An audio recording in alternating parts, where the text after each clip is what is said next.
আমি তোমাকে আর বসিয়ে বসিয়ে খাওয়াতে পারবো না। তুমি বাড়ি থেকে বের হয়ে যাও। সারা দিন খাওয়া আর ঘুমোনো, একে খেতে দেওয়া মানে অন্ন ধ্বংস করা। দাও, বাড়ি থেকে বের করে দাও। আমি আমার বাড়ি থেকে কোথাও যাব না, এটা আমার বাড়ি। তোমাকে তো যেতেই হবে, না গেলে ঘাড় ধরে বের করে দেব। হ্যাঁ রে, তুই আমার সন্তান, তোকে আমি গর্ভে ধারণ করেছি, আর তুই কি না আমাকে বাড়ি থেকে বের করে দিচ্ছিস? তোমার নাটক দেখতে দেখতে চোখে টানা পড়ে গেছে, এবার বের হও বাড়ি থেকে। না না, তোদের অপমান আমি আর সহ্য করব না। এবার আমি সত্যি সত্যি এই বাড়ি থেকে চলে যাব। হ্যাঁ হ্যাঁ, যাও যাও, আপদ বিদেয় হোক। হ্যাঁ, তোরা আমাকে এই অসুস্থ শরীরে বাড়ি থেকে বের করে দিলি।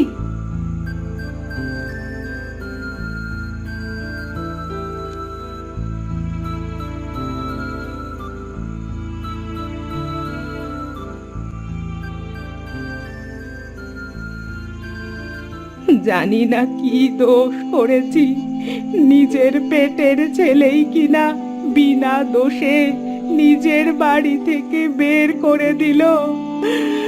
এখন আমি কোথায় যাব, কি খাবো?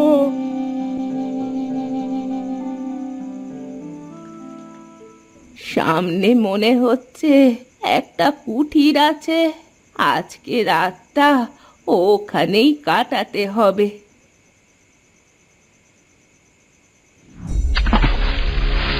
একে তো মাজার ব্যথায় হাঁটতে পারি না, তার উপরে পড়ে গেলাম, আজ মনে হয় মরেই যাব। আরে, মনে হচ্ছে আমার গায়ে সব ব্যথা কেমন উধাও হয়ে গেছে। আমি তো আগের মতো সোজা হয়ে দাঁড়াতে পারছি। মনে হচ্ছে এই পুকুরে জাদু আছে।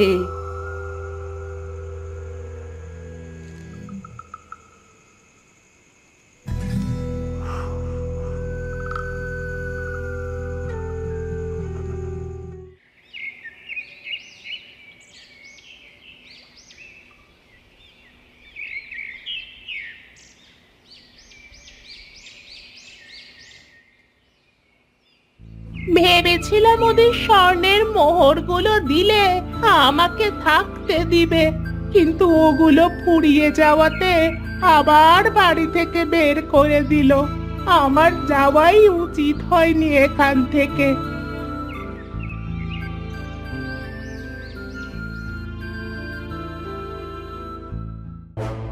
হে কি, কে তুই? আমার ঘরে কি করিস? তুই কে? এখানে কেন এসেছিস? বুঝেছি, ওই পুকুরের লোভে এসেছিস না? ওটা আমার পুকুর, আর আমার পুকুর আমি কাউকে দিব না। আমি কয়দিন বাড়ির বাইরে গেছি, এর মধ্যে আমার পুকুর ঘর সব দখল করেছিস? শয়তান বুড়ি! আমি না, তুই শয়তান বুড়ি। এই ঘর, ওই পুকুর সব আমার। দেখ, ভালো হবে না কিন্তু। আমার ঘর থেকে দূর হ তুই। তোর কাছে কি প্রমাণ আছে যে এটা তোর পুকুর? এটা আমার পুকুর। বেশ, ভালো কথা। আজকে পূর্ণিমার রাত, সন্ধ্যা তো হতে চললো। দেখি রাতে তুই কিভাবে বাঁচতে পারিস। আমার পুকুর আমি কাউরে দিব না। কোথা থেকে উড়ে এসে জুড়ে বসেছে এটা নাকি তার পুকুর। এই জাদুকরি পুকুর শুধুই আমার।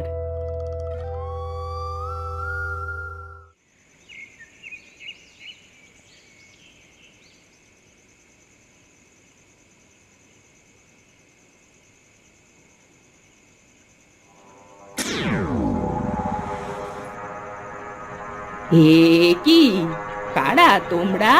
আমার পুকুরকে কোথায় নিয়ে যাচ্ছ? আরে, এই বুড়িটা পাল্টে গেল কিভাবে? এই পুকুরটা তো অন্য একজনের দায়িত্বে ছিল। এটা আমার পুকুর, অন্য কারো না। এই বুড়ি তো আমাদের কিছুই করতে পারবে না। এবার আমরা পুকুরটা উঠিয়ে সেই ঝিনুক নিয়ে মহা শক্তিশালী হয়ে যাব। সেই ইচ্ছে তোদের কোনোদিনই পূরণ হবে না। বরাবরের মতো আমি এবারও পুকুরটাকে রক্ষা করব। এবে, জলদি ওকে আটকাও। সীমানা দেওয়া হয়ে গেলে এবারও আমরা পুকুরটাকে নিতে পারবো না। কি হচ্ছে সব? আমি তো কিছুই বুঝতে পারছি না। তুমি পুকুর বাঁচাতে চাইলে এই সাদা গুঁড়ো পুকুরের চারপাশে ছিটাও, নয়তো ওরা পুকুর উঠিয়ে নিয়ে চলে যাবে। এতদিন এক বুড়ির কারণে পুকুর নিতে পারিনি, এখন তো আরো একটা চলে এসেছে। এদেরকে কিভাবে আটকাবো রে বাবা? ওই সাদা গুঁড়ো আমাদের গায়ে লাগলে তো আমরা ধ্বংস হয়ে যাব, আর পুকুরের চারিদিকে সেটানো শেষ হলে পুকুরও নিতে পারবো না। এদেরকে শেষ করে ফেলো। এভাবে বছরের পর বছর আর অপেক্ষা করা যায় না। হয়তো সামনের বার আস্তে আস্তে রাক্ষসটা এসে সেই ঝিনুকটা নিয়ে নেবে, তার সন্তানকে রক্ষা করে ফেলবে। তুমি তাড়াতাড়ি ওই পুকুরে লাফ দাও, নয়তো তোমাকে মেরে ফেলবে। আমি কি করেছি? আমাকে কেন মারবে? যা বলছি তাই করো, নয়তো এই জাদুকরি তরোয়াল দিয়ে ওই শয়তান তোমাকে শেষ করে দিবে।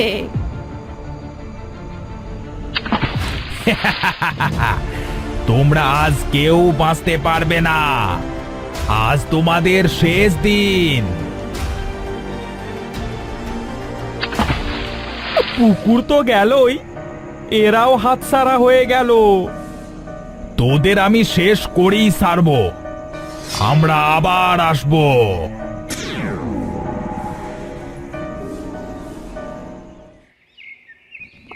আমাকে তুমি মাফ করে দিও।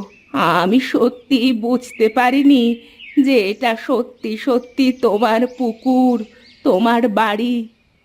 এটা আমারও পুকুর না, এটা এক রাক্ষসের পুকুর। সে আমার কাছে এটা আমানত রেখে গেছে। সে কি বলছো? তাহলে তুমি এটা ছেড়ে কোথায় গিয়েছিলে? আমি আমার বাড়ি গিয়েছিলাম। বহুদিন আগে আমার ছেলে আর ছেলের বউ বাড়ি থেকে বের করে দেয়। আমারও তো একই অবস্থা। তা তুমি আবার বাড়ি গিয়েছিলে কেন?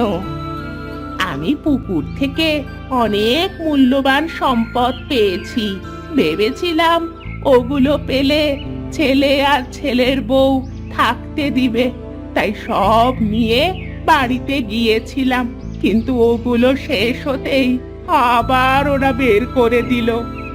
কিন্তু ওই শয়তান দুটো তোমার পুকুর নিতে এখানে কেন এসেছিল?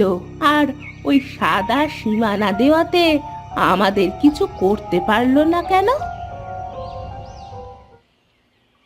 এই পুকুরে একটা ঝিনুকের মধ্যে মহা অদ্ভুত ক্ষমতা সম্পন্ন একটা আংটি আছে।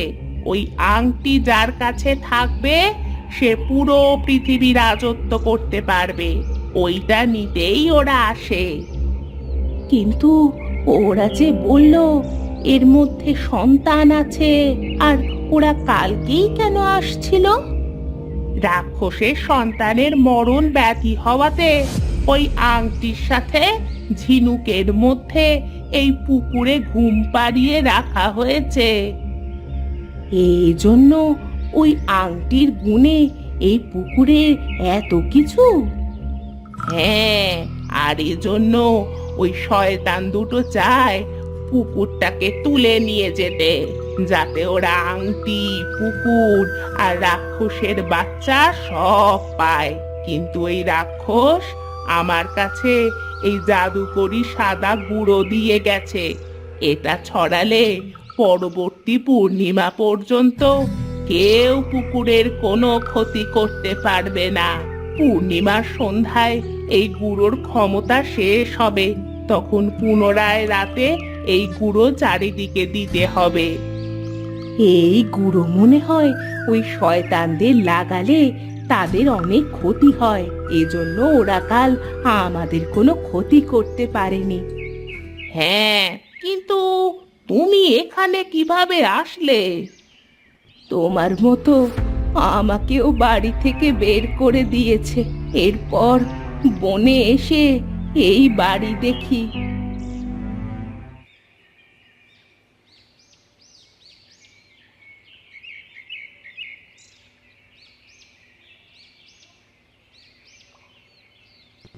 আমার গাটা কেমন ম্যাজ ম্যাজ করছে।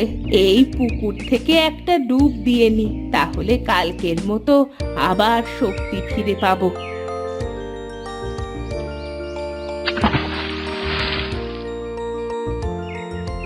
এই পুকুরের পানি এত মিষ্টি হলো কিভাবে? খেতে কি সুন্দর! এখন যদি 1 প্লেট ভাত পেতাম। আরে, এটা কি হলো? আমি বললাম আর খাবার সামনে চলে আসলো। এটা তো সত্যি জাদুর পুকুর। দেখি, একটু তরকারি চেয়ে দেখি তো। পুকুর, আমাকে ভাতের সাথে একটু তরকারি দাও। সত্যি সত্যি এটা জাদুর পুকুর। আমার আর কোনো দুঃখ থাকবে না। এবার থেকে আমি এখানেই থাকবো।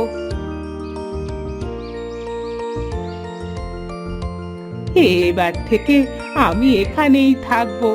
আমার আর কোনো দুঃখ থাকবে না। আজ থেকে এই জাদুকরি পুকুর আমার।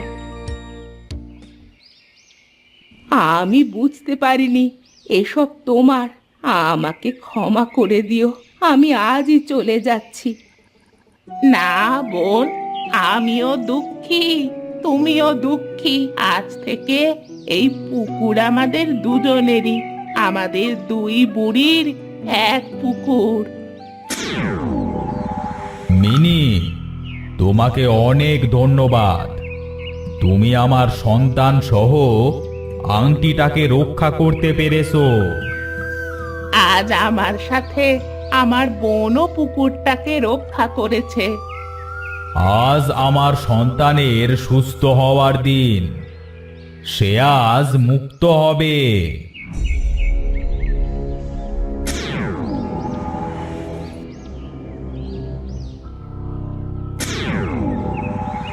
বাবা দেখো, আমি কথা বলতে পারছি, আমি চোখে দেখতেও পাচ্ছি, আর আমি হাঁটতেও পারছি।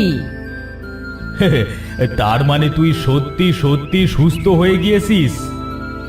হ্যাঁ বাবা, আমার আর কোনো সমস্যা নেই। তোমাদের অনেক ধন্যবাদ আমার সন্তানকে আর আংটিটাকে রক্ষা করবার জন্য। এর প্রতিদান তোমরা পাবে। আগে পুকুরের যেমন জাদুকরি ক্ষমতা ছিল, এখনো তা থাকবে। আর কখনো ওই শয়তান জাদুকররাও কোনো ক্ষতি করতে পারবে না। আজ থেকে তোমাদের 2 বুড়িকে এই পুকুর দিয়ে গেলাম। আপনাকে অনেক ধন্যবাদ। আজ থেকে আমাদের কোনো দুঃখ নেই।